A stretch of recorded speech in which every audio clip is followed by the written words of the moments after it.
Oh, the Garbo. Garavogue, and that's the name of the old lady. Oh, it's here. The Garbo here. That's it. It's only a kilometre long.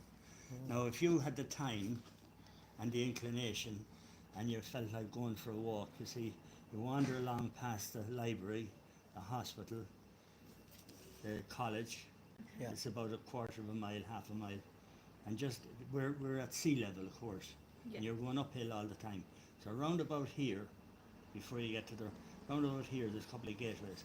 You look back between these two hills, Oh. and you see the breasts and the womb, the body of this old woman, who is the Ireland is a woman. Oh. This of course is heresy. And, So Ireland is a woman. Oh yeah, Ireland is a woman. She has many names. Era Fola Bonba. The three women. There aren't three women. Only silly heroes think there's three women. There's only one woman, but the hero meets her in different guises. Okay. Girl, woman, Yes. old woman. Colleen Ban Collier. She's the same woman. She has just different different names. Here in Sligo, Finnever is the lady of the lake. Okay. Guinevere. Maeve, the mother, the wife, the queen of the well, and the old lady, the Garavogue. So that is, Sligo is a woman. Like, Oh yeah, well, all of Ireland is a woman. Era, Fola Bonba, yeah. Aphrodite, Hera, Hecate in Greek. But all over the world, the woman's name is the land itself, you know. Yeah. And the proof of the pudding is that when you're there looking back, you see the shape of the woman, breasts and the womb.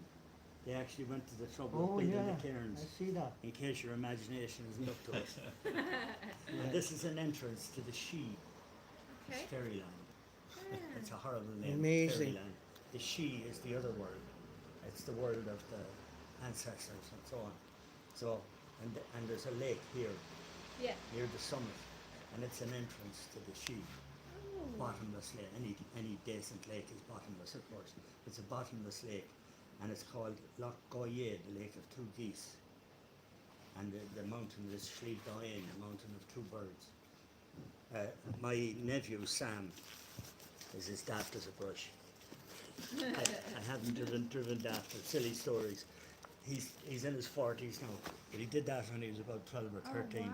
It's a local legend, and his twin brother did that. He one. drew that. Oh yes, Sam, Really? Sam does the carves now, and his twin brother did that one there, Cuchulainn and Ferdia, and he does ceramics. But Wow. Sam also brings people around. You know, he Yeah. sometimes drives a bus and he brings gullible tourists around. You see, so he persuaded a group of young men to climb up to this place. Now it's not easy of access. You couldn't bring Yeah. an older person up. You know, I was up there when I was a young fella. It's a big puddle. It has no inlet or outlet. It's a huge big 2-acre puddle Yeah. in the mountain, and he persuaded them to swim in it. You see. I was often tempted to swim in it, but I was afraid something would grab me by the dangly bit, so I never did. So they all, it was just a year ago now, it was a lovely day, just like that. And they all plunged in, you see, and swam. And the weather changed while they were in there. The whole the light can change here in seconds. And it reflected the heather, which was in bloom. And they felt as if, looked as if they were swimming in blood. And so they got out of there like bats out of hell and down the mountain, and they never looked back. Good enough for them. It's an ancient story, you see. Mad Sweeney, he was mad. That's why they called him Mad Sweeney. He was a king, and he fell in love with the old woman, Okay. Garavogue. And the two of them chased each other in a mad courtship dance. Two wolves, two hares, two this and that. And as two geese, they dived down into her navel. And of course, this is the entry into the other world. You're seeking something. Odin dived into the well of Mimir for wisdom. He lost an eye.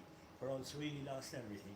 The last vestiges of his sanity, bits of his anatomy that we won't go into. There's a lady present, and one of his eyes, and his social security number and respectability. He lost everything. Sweeney was a real character. He lived in Sligo in about 635. Seamus Heaney translated his poetry in Sweeney Estray. This is for a local writer lady. She's a young woman. She wanted her muse to be a mature